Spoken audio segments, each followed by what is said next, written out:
네,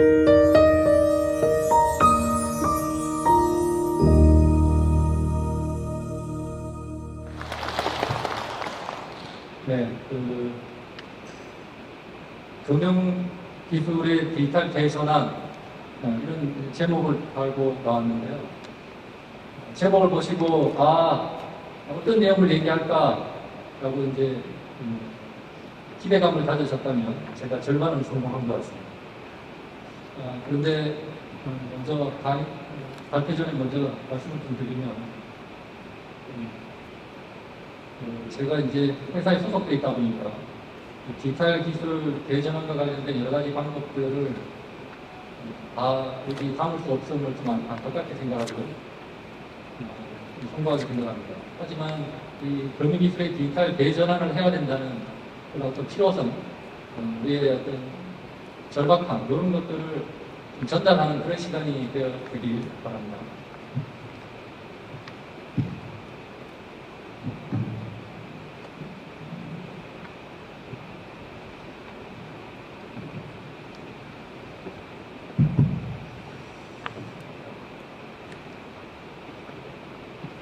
네, 저는 삼성전자에서 휴대폰 업무를 계속 해왔었습니다. 그러다가 베트남에서 5년간 생산 현장에 있었고요. 그리고 한국에 돌아온 지 한 2년 반 됐습니다. 그래서 오늘 제가 드리고 싶은 내용 중에 베트남에서 있었던 작은 경험들을 좀 담고 있습니다. 거듭 말씀드립니다만 코로나19 발생 이전의 세상은 이제 다시 오지 않습니다. 거듭 말씀드립니다만 코로나19 발생 이전의 세상은 이제 다시 오지 않습니다. 네, 우리 모두는 벌써 이름도 생소한 전염병을 3년째 겪고 있으시죠. 많은 경험들을 하셨고 또 앞으로도 엄청난 많은 변화들을 우리를 기다리고 있을 것 같습니다. 화면에 보신 것처럼 코로나19 발생 이전의 세상 다시 오지 않는다 이런 강력한 이 메시지를 보시면은 우리 산업 세계에서도 무겁게 받아들이고 우리가 미래를 준비해야 되겠다 이런 생각을 하고 있습니다. 제가 오늘 드리고 싶은 얘기는 세 가지로 추려볼 수 있을 것 같습니다. 현재 금융기술을 포함한 이 뿌리 산업의 현재 우리의 모습, 그리고 우리가 직면하는 어떤 그 위기를 어떻게 변화하고 타개할 수 있을까, 그리고 제가 베트남에서 경험했던 작은 사례들을 말씀드리도록 하겠습니다. 먼저 우리의 뿌리 산업의 현재 상황입니다. 잘 아시는 내용입니다. 뿌리 산업은 2011년도에 제정이 되었죠. 그리고 최근에 이제 개정이 되었는데 그 내용은 6대 공정기술의 바로 기술융합화와 첨단화를 촉진하기 위해서 보시는 것처럼 오른쪽에 보시는 것처럼 8대 4세대 공정기술을 추가하게 됐고요. 제조업의 미래 성장을 계획하고 있습니다. 우리 모두도 이 뿌리 산업과 밀접한 관련된 분들이시잖아요. 그렇기 때문에 우리의 역할과 책임이 느껴집니다.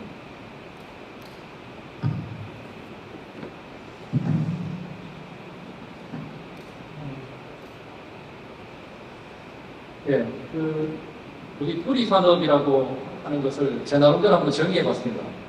어떻게 좀 더 쉽게 설명할 수 있을까, 후배들한테. 그래서 제가 정의한 거는, 소재부터 시작해서 우리 손에 쥐어지는 최종 제품에 이르기까지의 연결되는 필수 공정 기술이다. 이렇게 한번 정의해 봤습니다. 어떻게 동의하실지는 모르겠습니다만, 그런 어떤 생각들을 가지게 되고요. 숫자로 한번 우리 뿌리 산업을 한번 들어가 보겠습니다.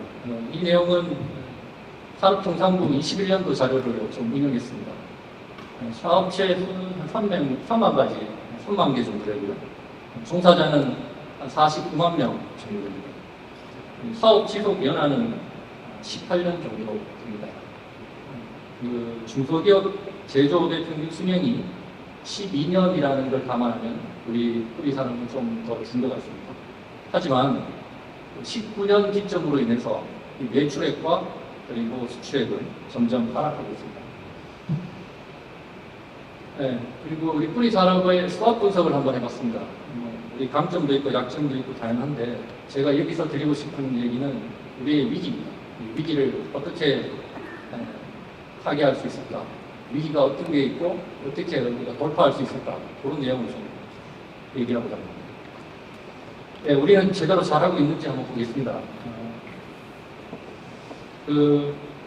현재 우리는 뭐 다 아시는 것처럼 이 선진국과 후진국 사이에서 위태롭게 끼어있는 그런 상황이라고 할 수 있겠습니다. 다음으로 R&D에 대한 투자도 일부 좀 소극적이지 않나, 이게 이제 제일 현실인 것 같습니다.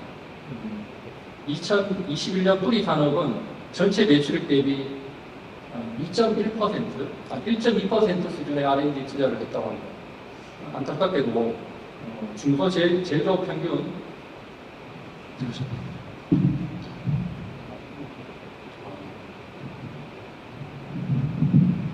네, 목소리가 작게 들리셨다고 해서 좀 가까이 해서 하겠습니다. 네, 우리 뿌리 산업은 전체 매출액의 한 1.2%를 R&D 투자한다는 통계가 나왔습니다. 그런데 제조업 평균이 1.6%라는 점을 감안한다면 우리 뿌리 산업의 이 투자는 아주 미미하다, 이렇게 보여지고 있고, 또 기술 개발 전담 부서를 가지고 있느냐라는 질문을 기업에 했더니만 약 9%만이 그렇다라고 대답했고, 또 최근 1년간 재직자 교육을 했습니까? 라고 질문하니까 37%가 하지 않았다, 이렇게 대답했습니다. 따라서 우리 뿌리 산업은 전반적으로 R&D에 대한 투자도 미흡하고 또 인재 양성에 대해서도 조금 부족함이 있다, 이렇게 보여집니다. 네, 근로 환경은 어떻습니까? 높은 이직률과 또 고령화가 가속화되고 있고, 또 다 아시는 것처럼 이 3D 산업이라는 이미지 때문에 젊은 친구들의 유입이 힘든 상황입니다. 앞서 살펴본 다양한 그러한 위기 상황임에도 불구하고 변화와 혁신에 대한 의지도 좀 더 다소 부족한 것 같습니다.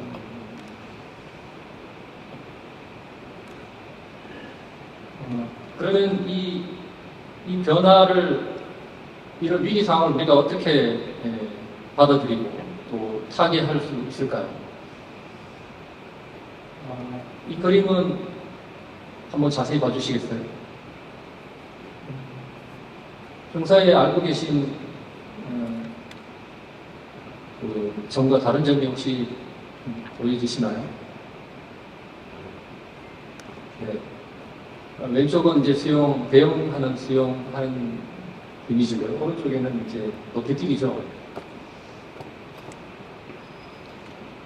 네. 정답은 다음 장에서 보여드립니다.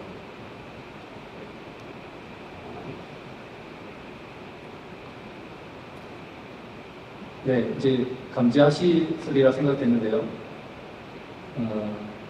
이제 위에 그림을 보시면 배영이 기존에는 100m 배영을 1분 벽을 넘는 게 이제 힘든 상황이었습니다. 인간의 한계라고 느껴졌는데요. 바로 이 플리턴이라는 기술을 이용해서 1분 벽을 이제 넘게 되었습니다. 밑에 거 보시면 이제 바로 이제 높이뛰기인데, 높이뛰기는 기존에는 이제 전면뛰기 혹은 가위뛰기만 했다고 합니다. 하지만 그래서 이제 인간의 한계가 이제 2m다 이런 얘기가 있었는데, 저 포스벨이라는 분이 2m를 이제 넘게 됐는데 그 방법이 바로 배면뛰기라는 거죠. 여기서 제가 말씀드리고 싶은 내용은 뭐냐면, 이런 어떤 그 플리턴이라는 기술이 바로 어떤 시간의 혁명을 가져왔고, 또 여기 포스페리 풀업이라는 이 기술로 배면뛰기로 인해서 바로 높이의 혁명을 가져왔다는 겁니다. 이 작은 변화가 위대한 혁신을 가져왔듯이 우리도 어떤 작은 변화를 만들어 갈 수 있을지 한번 고민해야 하겠습니다. 네, 위기를 타개하는 방법은 여러 가지가 있을 겁니다. 그 중에서도 제가 오늘 말씀드리고 싶은 것은 바로 그 방법 중 하나는 디지털 트랜스포메이션입니다. 생산 현장에 있는 많은 장비들이 제대로 작동하는지 데이터를 수집하고 또 수집된 데이터는 알고리즘을 통해서 분석해야 하고 또 사람이 놓쳤을 중요한 의사결정이나 시뮬레이션을 AI가 지원하는 그러한 현장이 되어야 하겠습니다. 그럼 어떻게 디지털 트랜스포메이션을 쉽게 접근할 수 있을까요? 다음 장 보시겠습니다. 먼저 그 생산과 품질에 중요한 영향을 주는 그 핵심 파라미터들이 있을 겁니다. 그것을 우리는 디지털화해야 합니다. 그 다음에 다양한 장비들과 원활하게 통신할 수 있도록 이 통신 프로토콜을 갖추어야 되겠습니다.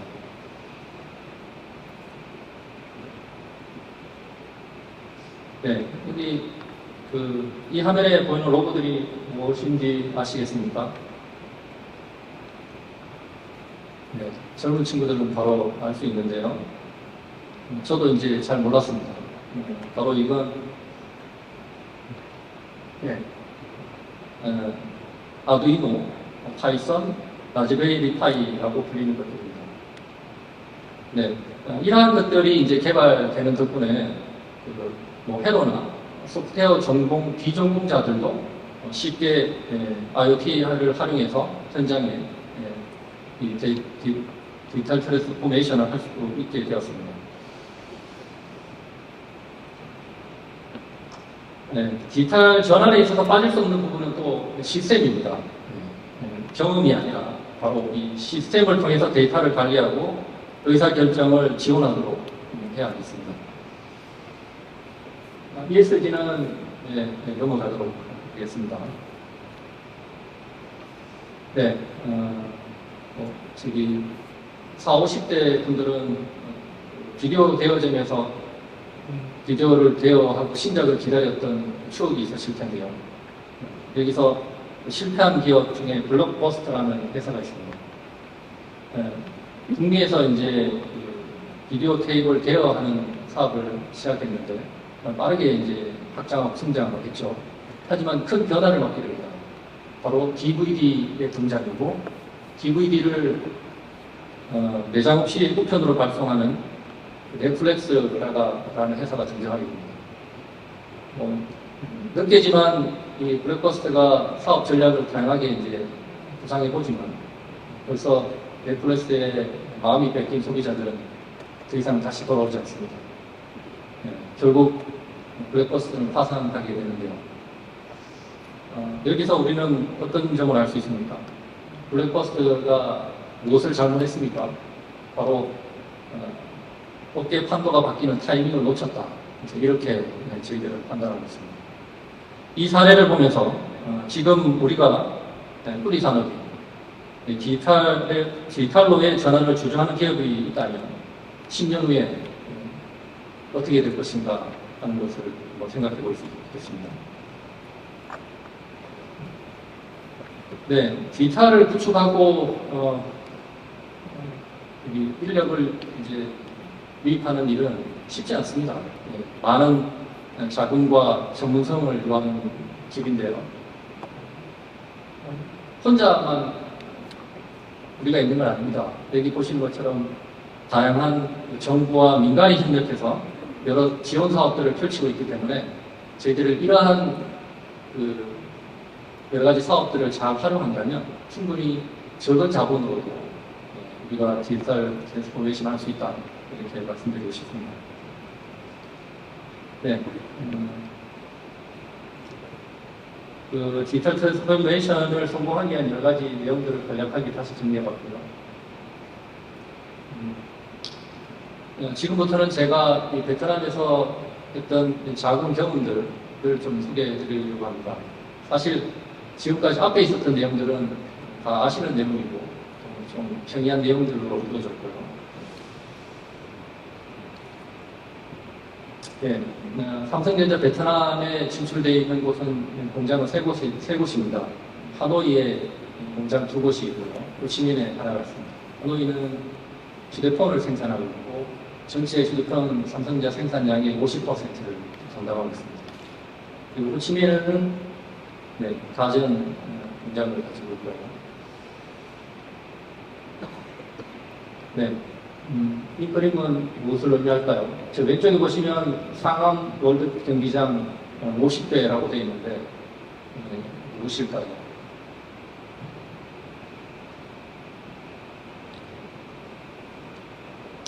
네, 저희들이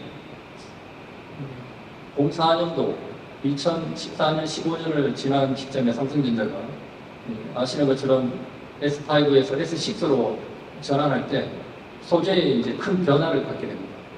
이제 플라스틱에서 메탈로 대전환을 하게 됐는데 그때 저희 베트남 공장에 CNC 18,000대가 1년이 안 되는 시간 내에 셋업하는 대역사를 이루게 됩니다. 근데 이 CNC 밀링 머신이 상암 경기장 50배 면적의 CNC 밀링 머신에 깔려있다. 이렇게 이제 생각해 보시면 느낌이 오시는지 모르겠습니다. 뜻도 없이 보이는 그런 상황입니다. 그런 있었고 거기에 그 CNC 밀링만 있는 게 아니라 이 소재, 압출 소재, 이 삼각형에 해당되는 이 압출 소재에서 완제품까지 나오기까지의 모든 공정을 내자하는 공장이 바로 저희 베트남 삼성 공장에 이렇게 되었습니다. 네. 어떻게 이 18,000대라는 기계를 동시에 제어할 수 있을까 고민이 빠졌습니다. 18,000대? 이게 가능할까요? 어떻게 이 많은 기계를 제어할 수 있단 말입니까? 바로 이 18,000대를 실시간으로 정보를 인터페이스 할 수 있는 바로 종합관제 시스템, 삼성의 내부에서는 스마트라고 하는 시스템을 개발했고, 또 여기에 들어가는 기능 몇 가지를 오늘 소개해 드리려고 합니다. 네, 왼쪽에 보시면 이제 절상류 컨디션을 센싱해서 과학적으로 교체한다라고 했습니다. 상상해 보십시오. 이 기계 18,000대를 절상류를 부패 없이 최적의 상태를 유지하면서 절상류를 교환한다는 게 쉬운 일은 아니거든요. 바로 그래서 어떤 pH나 색상, 냄새 이런 것들을 육안으로 보는 게 아니라 간단한 키트를 활용해서 측정하고 또 교환 시기를 판단하고 그걸 또 시스템화하는 이런 것들을 구축했고 또 오른쪽에 보시면 스핀들의 부하량을 센싱해서 이 공구가 파손됐냐 안 됐냐를 판단하는 그런 것들을 저희들 연구하고 아직 계속 연구 중에 있습니다. 또 왼쪽에 보시면 이 휴대폰에 만드는 들어가는 공구들이 소형 공구들이 많습니다. 미타 이하 되는 공구들이 상당히 많은데 이 많은 공구들의 형상과 날장 길이가 다양한 공구들을 어떻게 육안으로 구분하기 힘듭니다. 그래서 이걸 갖다가 구분할 수 있는 방법을 저희들은 오장착 검정 프로그램을 만들었고요. 물론 레이저를 활용해서 그리고 아버 역시도 QR 각인을 해서 이 아버가 수명도 관리할 뿐더러 이 아버가 지금 어떤 CNC 밀링에서 어떤 공구를 지금 장착해서 지금 작업하고 있는가 하는 것을 추적할 수 있도록 했습니다. 오른쪽에 있는 거는 이제 공구 수명을 가시화했습니다. 공구 수명을 저희들이 정의해 놓는데 공구 수명이 이제 언제 도달했는지를 육안으로 쉽게 분별하게 함으로 해서 현장에서 쉽게 공구 교환 시기를 놓치지 않고 유실 시간 없이 바로 적용할 수 있도록 했습니다. 네. 저희들 하면서 이제 또 왼쪽에 보시면 저게 뭔가 하실 텐데요. 가공 시간을 단축하기 위해서 저희들 끊임없이 노력했습니다. 그 가공 시간을 단축하기 위한 아주 작은 부분 중에 하나 활동이 저건데 뭐냐면 그 터릿 매거진입니다. 매거진을 우리가 캠 데이터를 하시는 분들은 아십니다만 공부를 1번부터 20번까지 쓴다 그러면 순서대로 이제 매거진에 뽑게 되죠. 그런데 저희 공부가 1번부터 순서대로 나왔다가 이제 작업을 20번이 끝나는 게 아니라 1번 들어갔다가 2번 혹은 20번 나와서 다시 1번이 나오고 이렇게 이제 중복돼 반복적으로 나왔을 경우에는 이 공부학을 매거진에 어디에 뽑을 때 가장 장착할 때 가장 시간이 적게 들까 하는 그 시간마저도 단축하기 위해서 저희들이 유전 알고리즘이라는 걸 도입해서 최적의 그 공부 매거진 위치를 찾아내고 시간을 단축한다는. 네, 오른쪽 거는 저희들이 이제 기계가 이제 작동을 하게 되면 이제 열변이가 발생하잖아요. 그 열변이를 최적의 열변이를 찾아내서 그 워밍업 시간을 단축한 사례입니다. 네, 왼쪽 거는 보시면은 저희들이 이제 그 많은 기계들을 다 설비 보정하고 그 설비의 컨디션을 제때 검사할 수가 없어요. 그래서 어떻게 하면 좋을까 해서 자가검진이라는 어떤 그런 큰 목표를 갖고 기계 스스로가 지금 상태가 어떤지 한번 점검할 수 있는 걸 만들면 좋겠다 해서 나오게 됩니다. 이 보시는 것처럼 어떤 그 스핀딜의 보아량이라든지 레이저의 그 지그의 틀어짐을 자동으로 측정한다든지 그리고 프로브의 런아웃을 체크하고 아니면 레이저의 위치가 틀어지지 않았는가 하는 것들도 저희들이 자동으로 쉬는 시간에 자가 검진할 수 있도록 만들었습니다. 그리고 이 결과는 다시 시스템으로 옮기게 되고 관리자는 쉽게 기계의 상태, 지그의 틀어짐 상태를 구분할 수 있게 됩니다. 네, 오른쪽 거는 저기 그 사각 판재에서 휴대폰 정상의 메탈 프레임을 만들기 위해서는 많은 CNC 공정을 거치게 되는데 네, 공정 설계가 필요하죠.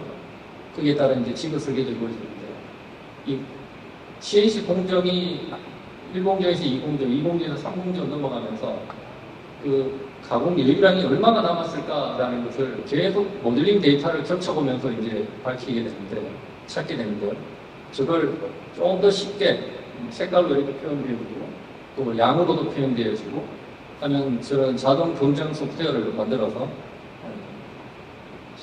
좀 더 좀 과학적으로 일할 수 있도록 했습니다.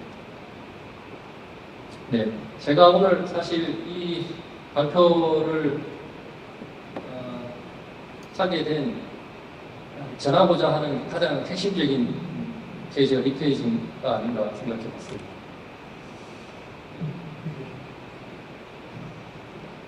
제가 이제 베트남에 5년간 있으면서 한국에 돌아오면서 이런 생각을 했습니다. 이렇게 그 단시간에 이런 큰 변화를 어떻게 삼성전자가 이루어냈을까? 무엇이 그 바탕이 되었을까? 제가 이 분야에 계속 있어서 그런 건 아닙니다만, 모르겠습니다만, 바로 금융기술이 있었기 때문에 이런 삼성전자가 S5에서 S6로 가는 이 대전환의 시대에 밑바탕이 되지 않았나 저는 그렇게 말씀드리고 싶습니다. 왜 그러냐면 한번 보십시오. 우리가 금융기술이라고 하면 저희가 왼쪽에 보시는 것처럼 제로부터 시작해서 이 다양한 공정을 거쳐서 제품까지 나오기에 많은 영역들을 이 금융기술이 이제 담당하고 있잖아요. 그 가운데에 이제 가공기술이 있는 거고, 이 가공기술을 어떻게 정밀하게 하다 보니까 그 관련된 기술들도 확장되어 있었고, 바로 이 금융 업무의 영역이 이제 대단히 넓고 깊은 거죠. 바로 그래서 이 금융기술이 어느 정도 압축 혹은 축적됐기 때문에 이 메탈의 프레임이라는 이 대전환 이라는 것으로 폭발되지 않았을까. 저는 이렇게 한번 얘기해보고 싶습니다. 그래서 앞으로 또 어떤 변화가 있을지 모르겠습니다. 휴대폰 역사상. 지금은 고강도 프레임을 또 이제 제로의 변화가 또 있을 것 같아요. 그렇게 하더라도 바로 우리가 가지고 있는 금융 기술에 축적된 것들이 있기 때문에 거의 두렵지 않다 이렇게 말씀드리고 싶습니다. 동영상 하나 보시겠습니다. 당신은 그제서야 며느리 대접을 받았습니다. 자식이 밤늦게 끝을 알았습니다. 당신은 자식을 얻고 함길 20년을 달렸습니다. 자식이 결혼할 여자라고 데려왔습니다. 당신은 자식이 좋다니까 당신도 좋다고 했습니다. 자식 내외가 명절에 못 내려온다고 했습니다. 당신은 동네 사람들에게 아들이 바빠서 아침 일찍 올라간다며 당신 평생 처음으로 거짓말을 했습니다. 오직 자식 잘 되기만을 바라며 살아온 한 평생. 우리는 당신을 어머니라 부릅니다. 삼성생명이 전해드렸습니다. 네, 잠시 이제 어머니 생각나셨는지 모르겠습니다. 고향에 계신 어머니 생각나셨을 것 같은데요. 이 동영상은 그 94년도에 삼성생명 쇼 캠페인에서 나온 동영상입니다. 이 동영상을 본 그 사람들이 어떤 반응을 보였을까요? 네, 삼성생명에 전화가 빗발쳤다고 합니다. 왜요? 왜 빗발쳤을까요? 아시는 것처럼 심리학이 가시죠? 부모를 위해서, 우리 어머니 아버지를 위해서 그게 걸맞는 이제 보험을 가입해드리고 싶다는 거죠. 그러면 삼성생명이 대박 났어야 했는데 그러지 못했다고 합니다. 왜일까요? 바로 부모님을 위한 그런 보험이 준비하고 있지 않았다고 합니다. 그런데 아이러니하게도 지금은 사라진 대한생명, 지금 하나생명이죠. 대한생명이 엄청난 매출액을 신장했답니다. 그해 94년도. 왜 그러냐 하니까 대한생명은 그때 부모님을 위한 보험을 가지고 있었던 거죠. 제가 여기서 우리가 무엇을 느낄 수 있습니까? 우리가 엄청난 지금 변화 속에 있지 않습니까? 생존을 위해서 준비하고 변화하자면 안 된다.